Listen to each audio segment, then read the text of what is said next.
And I do believe we are live. Well, hello everyone watching on TTG's Facebook page and with us here on Zoom. Thanks very much for joining us. Senior reporter Tom Parry here, and today it's a special episode of TTG's Agent Matters. It's one we probably all wish that we weren't having necessarily after yesterday's shock FCO advice, basically against sort of cruise travel for the foreseeable. Really, it sort of came out of the blue, but we're here to discuss it with a great panel. We've got Edwina Lonsdale from Monday Cruising. Edwina, how are you? I'm fine, thanks. We've got Miles Morgan from Miles Morgan Travel. Miles, how you doing? Yeah, good, Tom, thank you. All good. Excellent. Besides the advice. And, wow. and Dale Salberts from Cruise First. Dale, thanks for having us and thanks for being here. No worries at all. Well, yeah, I suppose if anyone has any questions or any comments they'd like to do, it might be sort of a open forum to rant today, given what's happened. But yeah, do feel free to comment in the box below. I just want to start by reading the FCO's advice that they put out yesterday afternoon. To sort of the surprise of many, really. It says, the Foreign and Commonwealth Office advises against cruise ship travel at this time. This is due to the ongoing pandemic and is based on medical advice from Public Health England. The government will continue to review its cruise ship travel advice based on the latest medical advice. So there we have it. That's what they've said, and that's what they've gone out for. I just wanted to get everyone's initial thoughts, really. Miles, where were you when you heard the news, and what do you think about it, really? What were your initial thoughts? To be honest with you, consistent with the way it's been with the advice that the travel industry have had to suffer, I think is what I would say. It's reminiscent of the completely crazy 14-day quarantine that came in during June when we all said stable door and horse bolting. And this is exactly the same thing again, you know, where we've been in lockdown and quarantine for 16 weeks, however long it is. Why now? And equally, what's the point when, you know, most cruise lines aren't operating? Because in fairness to the cruise lines, they behave very responsibly throughout all of this. I think had it been brought out when we went into lockdown in March and it had an end date, importantly had an end date and said this is going to apply up until the end of August, and then they reviewed it and rolled forward that date, I would be supportive. But to come out with something as mad as this with no sense to it whatsoever, I don't think, with the situation we're in, I just think it's crazy, Tom. It doesn't make sense at all, but it is consistent with the appalling way we've been treated since this started. Everybody's supportive of, you know, health and making sure everybody travels, you know, safely. But the advice has to be in line with that. It has to be timely and sensible. And actually, this one doesn't make any sense. Yeah, I imagine. I think you've hit the nail on the head in so many ways there. Edwina, would you agree the fact that it sort of came out of the blue and with no end date in sight? Really, it's quite an indefinite term, isn't it? Yeah, it's sort of puzzling, and particularly at a time when the cruise lines are really getting to grips with what their plan is going to be, with the EU Healthy Gateways document released last week, the announcements from Royal Caribbean, NTLH. On the one hand, we've got a really responsible industry collaboratively addressing this in a way that we haven't seen any other sector of the travel industry do, or indeed the government, and yet they can put out this advice without any indication that of what else is happening behind the scenes. So as if the cruise lines are clamoring to get back out there and get passengers on board. It's not just that they make the advice, it's that they don't acknowledge the responsible attitude that the cruise industry is taking over this whole question. That's what gets you. I can feel the vitriol in your voice there, Edwina. I think you speak for. I think we all speak for the industry on this. And Dale, in terms of the lack of clarity, I think it was properly decried yesterday. Just cruise ship travel. It's not. Is it ocean? Is it river? Is it expedition? Are we talking? Are we talking ferries? For God's sake, the government probably thinks that includes that. How have customers been reacting? And that lack of clarity must have been really difficult to deal with when this news broke yesterday.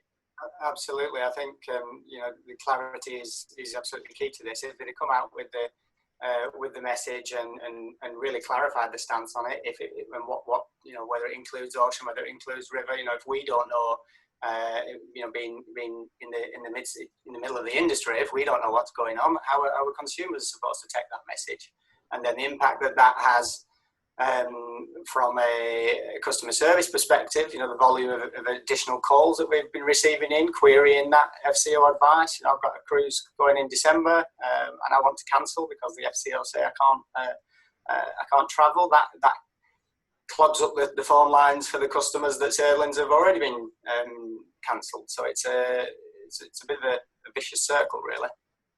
And Edwina and Miles, did you have similar reactions from clients? Miles, were the phones ringing with wary and anxious customers as a result of this yesterday?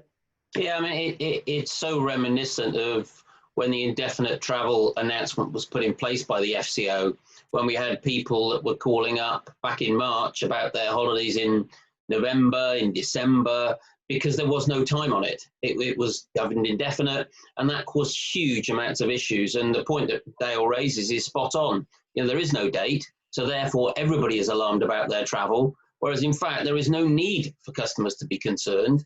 You know, the cruise lines are taking a really responsible approach. They're looking at how they change their protocols on board to make sure it is safe for people to travel. And, you know, as Edwina said, no cruise line is going to take people back until they're comfortable the position is safe for people traveling. And I think, you know, the announcement shows a total lack of understanding of the cruise industry. The fact it wasn't qualified with river and ocean. I mean, in Bristol, we have these little river cruises that go up and down. I mean, are they included as well? I mean, to me, it just shows how laughable the announcement is. And Edwina, in terms of from your contacts and people at cruise lines, was the announcement as much a surprise to them, do you think, as it was to agents and to the rest of the industry? Yes, so I understand. I think there might have been a heads up that Andy Harmer had an idea it was coming, but with very, very short notice. So yeah, that's sort of weird, you know, given that the cruise lines have come at this with such a collaborative approach. They've shown a lot of humility through the whole thing. They've been open to advice. The initiative from Royal Caribbean and NCLH has just been extraordinary. I mean, it's amazing what they're doing. I wish that the governments of the world could do what the cruise lines are doing in terms of, okay, set aside competition. Let's get together on this. Let's bring in all the stakeholders. Let's involve the ports. Let's involve government. I mean, it's such a complicated thing. And the cruise lines are really looking at it. It's not just about what they're going to do on board, but what the whole process is going to be like. So that's the message. That's the powerful message. And actually, that's the message that we are constantly giving to our clients. And actually, as a result, we found that yesterday afternoon, we didn't get those panic calls. We got quite a lot of laid back, okay, well, you know, I know the cruise lines won't resume until it's safe, so I'm happy, which is great. And Dale and Miles, Dale, how have you been communicating this with customers? Like I said, a massive shock for us all. Did you sort of put anything out proactively, or did you sort of wait to ease concerns when they contacted you? How did you go about it? More so the latter there. We haven't gone out with anything proactively. Purely, we don't want to stir the pot unnecessarily. You know, the customers that are concerned about it that are calling through, we're giving our agents full information and knowledge that they can go back to the customers and you know, give them a full understanding of what is being put in place in terms of the cruise industry, and what Edwina refers to in terms of all the health and safety measures that are being worked on and put in place. You know, cruising is going to be the safest holiday to take, bar none, going forward with everything that's been put in place. So I think that's what we as an industry have to, you know, we're all passionate about the cruise industry. We need to get that across to the consumers in every single opportunity that we can. And Miles, does this change in advice? Does it feel a little bit like the way they handled the quarantine measures? They wanted to get involved a little bit. They wanted to be seen to be doing something. They put it in for a month or so, and then they dropped it. I don't know. It's hard to predict, but do you think a similar thing might happen, or do you think this is more long term? Well, as I said, it appears to me totally pointless. I'm struggling to understand the rationale for it. I think the issue that we've got to think about is where it goes from here. So now they've made this announcement, how is it going to now change? because as we know, a river cruise isn't the same as an ocean cruise. They're very different in terms of the number of passengers. The challenges for social distancing are different. So how is the lockdown going to ease on this announcement with cruise? Because obviously cruise is a very diverse sector. You've got ships taking 5,500 passengers. You've got ships taking a few hundred. So they're not all the same thing. So I'm not exactly sure where it's going. That's probably my biggest concern is, we need to look forward and say, well, what are they going to do? Just lift it across everything? Are they going to lift it by sector? Are they going to lift it by, size of ship? All of those sorts of things. And I think with the announcement they've made so far, it shows their total lack of understanding of the sector. And I think all we can hope for, and I think, we're in safe hands with Clear. Andy and the team at Clear are excellent, and hopefully they will lobby on behalf of all of us to get some common sense put on this, so the thing can be lifted in a sensible way and restore confidence that actually probably wasn't at risk anyway, because as everybody said, the responsible actions that cruise lines have taken almost negated this even being made, this announcement. This is it, isn't it? Lines aren't even sailing and are planning to restart later in the year. Incredible investment in health and hygiene. So what have your customers been saying, Miles, out of interest? Have they been quite nervous about it, or have they been quite, like Edwina's, quite chilled out about it? Or it's been quite quiet initially. I think I'm a bit worried, obviously, thankfully it only made one front page newspaper today. I was concerned it could have made even bigger noise.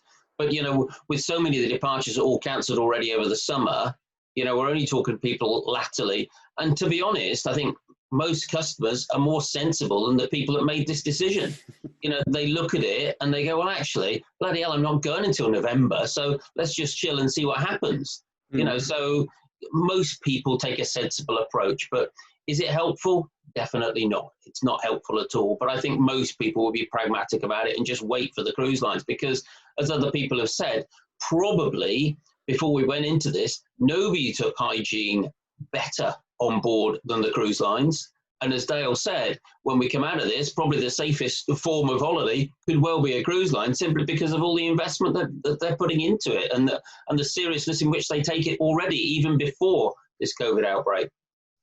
We were just saying earlier before the call, obviously, things that hotels are doing now in terms of sanitization. And we I think Edwina was saying, we've seen those on cruise ships for years, really. And in terms of where we go from here, what kind of demand were you all seeing now? I imagine it was starting to really pick up towards the end of the year. And are you wary that this might sort of put the kibosh on that? Edwina, perhaps, do you think? So yeah, we had a fantastic June, actually. 63% up, bizarrely, on the same month last year. Of course, there are all sorts of other considerations there, but we were pleased. I'll be sorry if this slows it, but I'm thinking probably not. But confidence is everything in this instance, and we know that just from the fact that there are not many people out on the streets. I'm here in central London. Oxford Street's deserted. The tubes are empty. So confidence is everything now. And obviously, as we see the R rate fall, then that's going to make a big difference. The majority of our business coming in is 2021, 22, even into 2023. We recently did a survey of our clients, really good response. Tiny proportion said they wouldn't cruise again, just over 2% said they wouldn't ever cruise again, which was great to hear. And the majority were, talking about 2021. 2020, I think what will happen is once we resume, if we resume in 2020, then that will be quite a nice little bit of late business. But for us, that's all bonus and our cash planning. We're not expecting any revenue this year. And Dale, sort of similar question to you. Where are you seeing demand, and do you think that this might jeopardise that from sort of these unnecessarily negative headlines? I think similar story to Edwina there. We're doing really well in terms of Q3, Q4, going into early 2022. We are seeing a shift from Q1. Initially, when this first happened, there was a lot of traffic in Q1, and people seem to be booking further and further out, which is understandable because with the guidance that we're getting, they're just unsure of what to do. So yeah, the volume of new business coming in is still, you know, really, really good. We've got a good traction on that, and the number of people that are rebooking and using their FCCs and benefiting from the, you know, the additional funds that the suppliers are giving them, that's high as well. So we just need more clarity. We just need more clarity so that we can continue that growth and get even more demand. And I think that note on clarity, Miles, I think obviously you guys do a lot of escorted tours, a lot of river cruising, really, really strong in that area.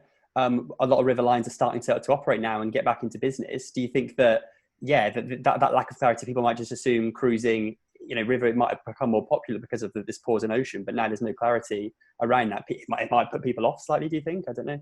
But without a doubt, I think, you know, it's frustrating for the cruise lines in Europe, the river cruise lines in Europe, that we're trying to get their programs going, because certainly for UK people, it will put the death nail on that, certainly short term.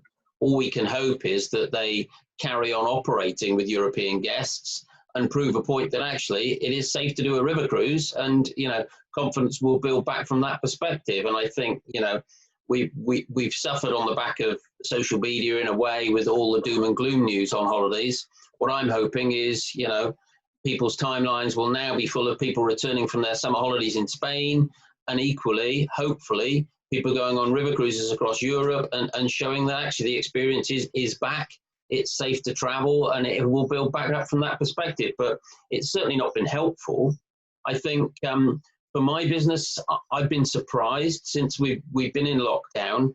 If you'd asked me as far as new business was concerned, I would say probably cruise will struggle to pick up as a result of everything that we saw in Yokohama and other things around the world. And I've been proved totally and utterly wrong. And cruise is actually the strongest selling segment of new business for us. So it shows there is still a very, very strong appetite for people to take a cruise. I think, you know, the diehards understand just how diligently cruise lines take this health and safety issues on board ship. So I think they totally get it, they understand it, and they will, I think in 2021, as Edwina says, they will vote with their feet and they'll take a cruise again, all things being equal. I think the challenge might be stronger for the industry on new to cruise, people that don't understand just how much does happen already on board, even before COVID, already happened on board to look after people's health and safety. So I think new to cruise could be harder to get back on cruise ships, but certainly the diehards get it, they understand it, and they'll return just as soon as they possibly can. And that's proven by the figures we're seeing.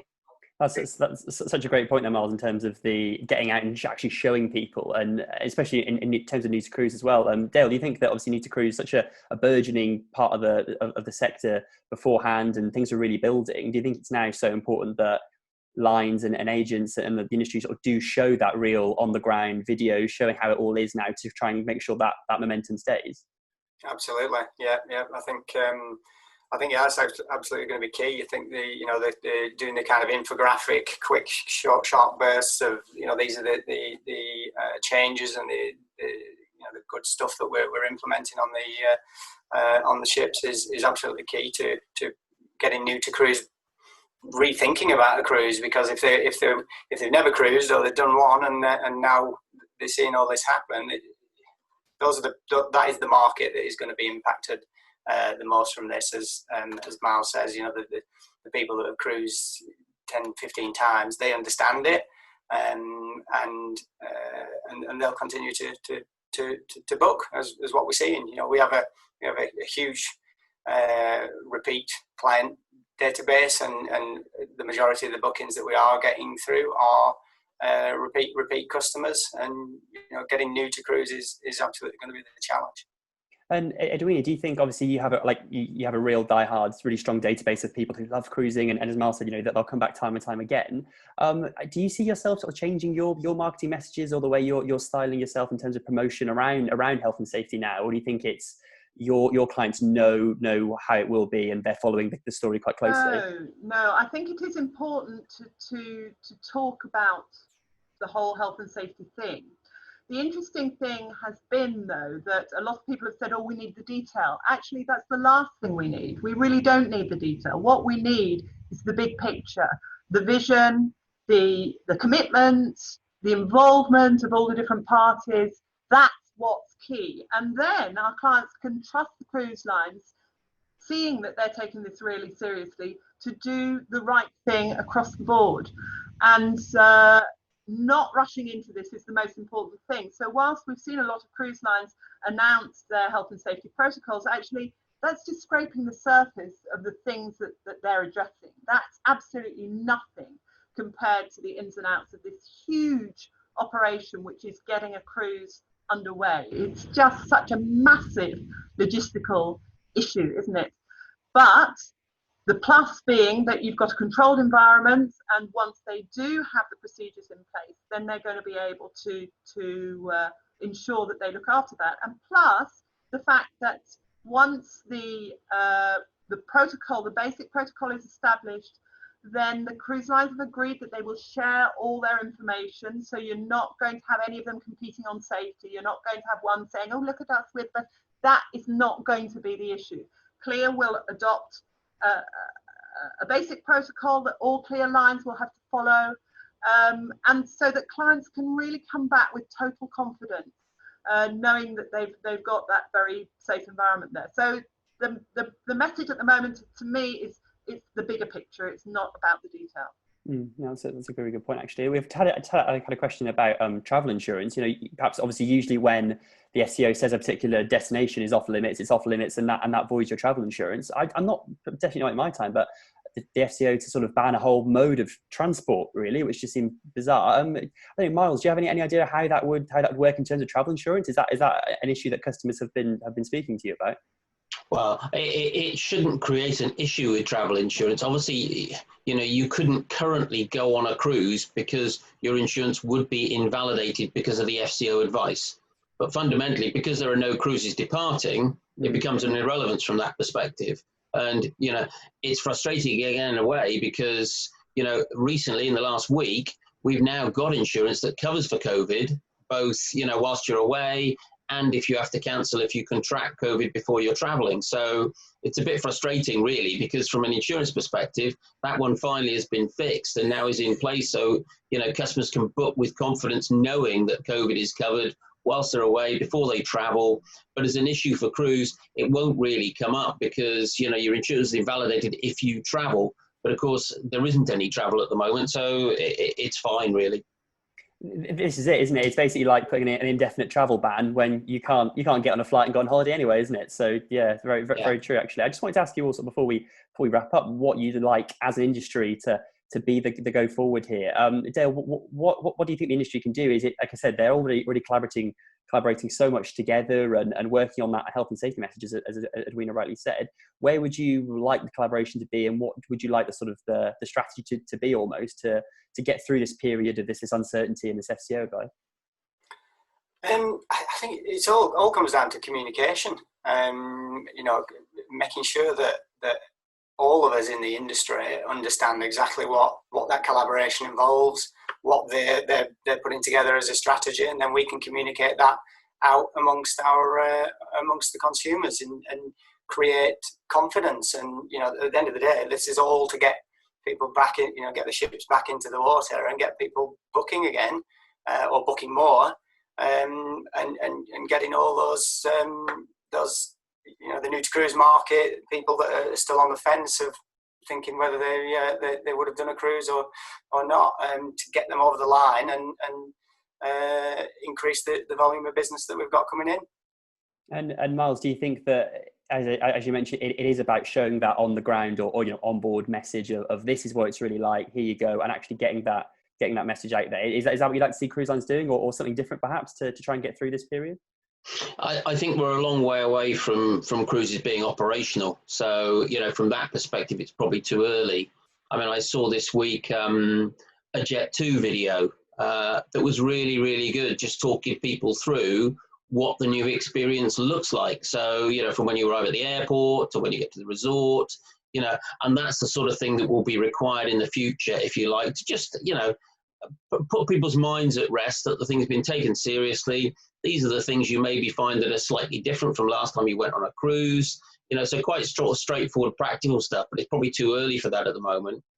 In terms of what I'd like to see, I'd like to see them change. You know, we're not going to get them to turn off the announcement, but I'd like them to see them to clean up the announcement, qualify it exactly what they mean with river and ocean and other types of cruising. You know, what exactly do they mean? I'd like them to put a date on it as well, so it's absolutely clear what date that operates to. And then on a rolling basis, they can review it and move that date out, you know, if they think that's appropriate, but with no end date, rather like the announcement they made on travel back in March. It really is not useful to anybody, the consumer included. It just does not help. So if they think they're helping the consumer with that announcement, they're certainly not. I think clarity of a date would help customers and would help cruise lines, and then everybody can move forward collectively knowing that things are safe to do so.